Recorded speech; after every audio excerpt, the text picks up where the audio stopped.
हुई है, फिर भी हाथ पैर सुन्न क्यों पड़ रहे हैं?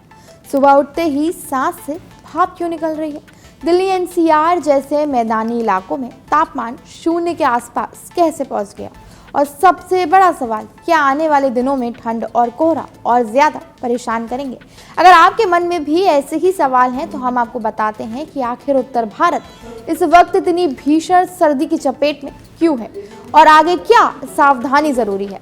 पिछले कुछ दिनों में पूरा उत्तर भारत शीतलहर और घने कोहरे की गिरफ्त में है।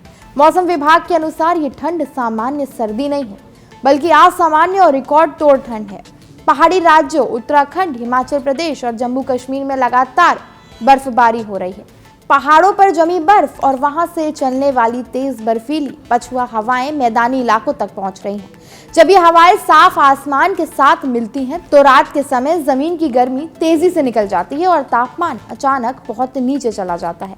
और यही वजह है कि धूप होने के बावजूद सुबह और रात के समय ठंड हड्डियों को गला रही है। दिल्ली एनसीआर में इस ठंड ने कई पुराने रिकॉर्ड तोड़ दिए हैं। राजधानी दिल्ली में सोमवार की रात इस मौसम की अब तक की सबसे ठंडी रात दर्ज की गई थी।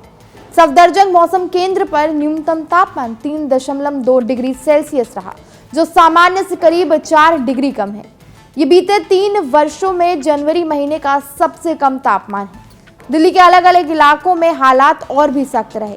लोधी रोड में तापमान 3 डिग्री, आया नगर में 3.2 डिग्री और पालम में 3.3 डिग्री सेल्सियस दर्ज किया गया। कुछ दिन पहले पालम इलाके में तापमान -2.5 डिग्री तक पहुंच चुका था, जिससे लोगों को कपकपा दिया। दिल्ली ही नहीं बल्कि आसपास के इलाकों में भी कड़ाके की ठंड झेल रहे हैं लोग। गुरुग्राम में इस सीजन का सबसे कम तापमान 0.6 डिग्री सेल्सियस दर्ज किया गया, जो कई सालों का रिकॉर्ड तोड़ रहा है। कुछ इलाकों में तापमान 0 तक पहुंच गया। नारनौल में तापमान 1.2 डिग्री रिकॉर्ड किया गया, जबकि भटिंडा में न्यूनतम तापमान 0.6 डिग्री और अमृतसर में 1 डिग्री सेल्सियस दर्ज हुआ। और यही वजह है कि मौसम विभाग ने हालात की गंभीरता को देखते हुए पंजाब और हरियाणा के लिए रेड अलर्ट जारी कर दिया है। इसका मतलब है कि ठंड और कोहरे की स्थिति बेहद गंभीर हो सकती है और लोगों को अतिरिक्त सतर्कता बरतनी होगी। इस सर्दी की एक बड़ी पहचान है पाला। हरियाणा, राजस्थान और पश्चिमी उत्तर प्रदेश के कई इलाकों में पाला पड़ रहा है। गांव और खेतों में फसलों, सब्जियों और गाड़ियों पर बर्फ जैसी सफेद परत साफ दिखाई देती है।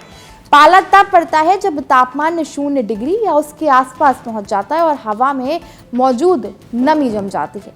ये फसलों के लिए खतरनाक साबित हो सकता है, क्योंकि इससे सब्जियां और रबी की फसलें खराब होने का खतरा बढ़ जाता है। सोशल मीडिया पर लोग अपनी कारों, खेतों और छतों पर जमी बर्फ जैसी परत की तस्वीर शेयर कर रहे हैं, जो इस ठंड की भयावहता दर्शा रही है।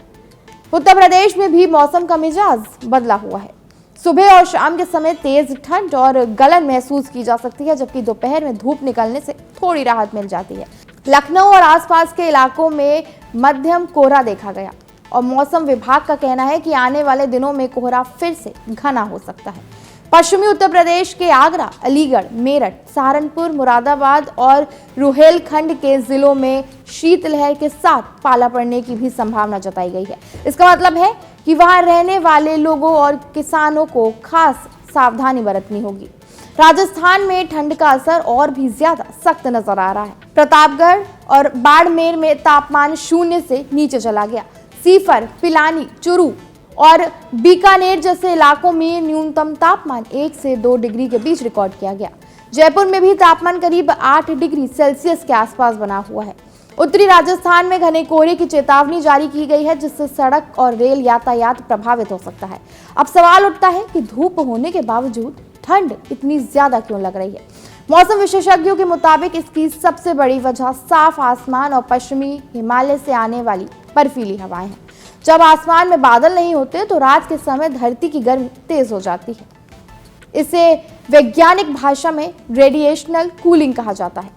इसके साथ ही पहाड़ों से आने वाली ठंडी हवाएं तापमान को और गिरा देती हैं। दिन में धूप जरूर निकलती है, लेकिन रात और सुबह की ठंड की भरपाई नहीं हो पाती।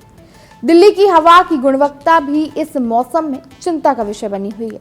सोमवार को दिल्ली का एयर क्वालिटी इंडेक्स यानी AQI 297 दर्ज किया गया, जो खराब श्रेणी के ऊपरी स्तर पर है।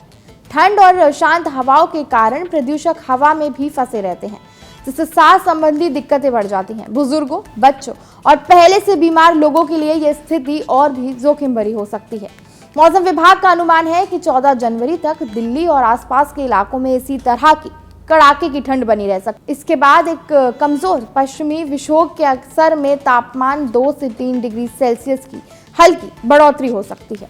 इससे दिन के समय कुछ राहत मिलने की उम्मीद है और अधिकतम तापमान 21 से 22 डिग्री तक पहुंच सकता है। हालांकि सुबह और रात की ठंड फिलहाल पूरी तरह खत्म होने वाली नहीं है। 15 से 18 जनवरी के बीच हल्का और मध्यम कोहरा और शीतलहर की स्थिति एक बार फिर से परेशान कर सकती है। उत्तर पश्चिम भारत के लिए मौसम विभाग ने घने से बहुत घने कोहरे की चेतावनी भी दर्ज की है। जम्मू डिवीजन और उत्तर पश्चिमी उत्तर प्रदेश, दक्षिणी उत्तराखंड में कोहरा विजिबिलिटी को बेहद कम कर सकता है। इससे सड़क, रेल और हवाई यातायात प्रभावित होने की आशंका है। खासकर सुबह और देर रात के समय सफर करने वालों को ज्यादा सावधानी बरतनी होगी। अब बात जरूरी सलाह की। मौसम विभाग और विशेषज्ञों का कहना है कि इस भीषण ठंड को हल्के में लेना नुकसानदायक हो सकता है। लोगों को सुबह और रात के समय अनावश्यक बाहर निकलने से बचना चाहिए और शरीर को पूरी तरह ढकने वाले गर्म कपड़े पहनने चाहिए। सिर, कान, हाथ और पैरों को ढक कर रखना बेहद जरूरी है, क्योंकि इन्हीं हिस्सों से शरीर की गर्मी तेजी से निकलती है। बुजुर्गों, बच्चों और पहले से बीमार लोगों को इस बात का खास ध्यान रखना चाहिए, क्योंकि ठंड उनके लिए ज्यादा खतरनाक साबित हो सकती है। खुले में रहने वाले लोगों के लिए ठंड से बचाव के इंतजाम बेहद जरूरी हैं। प्रशासन और समाज के स्तर पर अलाव, कंबल और रेन बसेरों की व्यवस्था की जानी चाहिए। किसानों को पाले से फसलों को बचाने के लिए सतर्क रहना चाहिए और कृषि विशेषज्ञों की सलाह के अनुसार उपाय करने चाहिए। घने कोहरे के दौरान वाहन चलाते समय रफ्तार कम रखें, फॉग लाइट का इस्तेमाल करें और सुरक्षित दूरी बनाए रखें, क्योंकि कम विजिबिलिटी के कारण हादसों का खतरा भी कई गुना बढ़ जाता है। कुल मिलाकर उत्तर भारत इस वक्त भीषण सर्दी, शीतलहर और घने कोहरे की चपेट में है। भले ही दिन में धूप दिखाई दे रही हो, लेकिन सुबह और रात की ठंड जानलेवा साबित हो सकती है। अगले कुछ दिन सतर्कता, सावधानी और सही तैयारी ही इस कड़ाके की सर्दी से बचाव का तरीका है। यहाँ ताजा खबर के साथ हर दिन की शुरुआत कड़क है। आमने सामने बैठ रखते हैं बात पूरे दम से, आराम से। चर्चा होती है बेधड़क। यहाँ किस्से कहानियों में बोल सरल और अंदाज बेहद कड़क मिलता है। जीने में एक तेवर है जो आता है सही ज्ञान, जानकारी और उससे कमाई कड़क नोट से। इधर मौके पर चौका नहीं, छक्का लगा जलवा दिखाते हैं। कड़क क्रिकेट से अपने रोमांच को जो बढ़ाते हैं। यहाँ की हर बात का मिजाज एक है, मिजाज कड़क। आपका अपना YouTube चैनल कड़क, लाइव बेधड़क।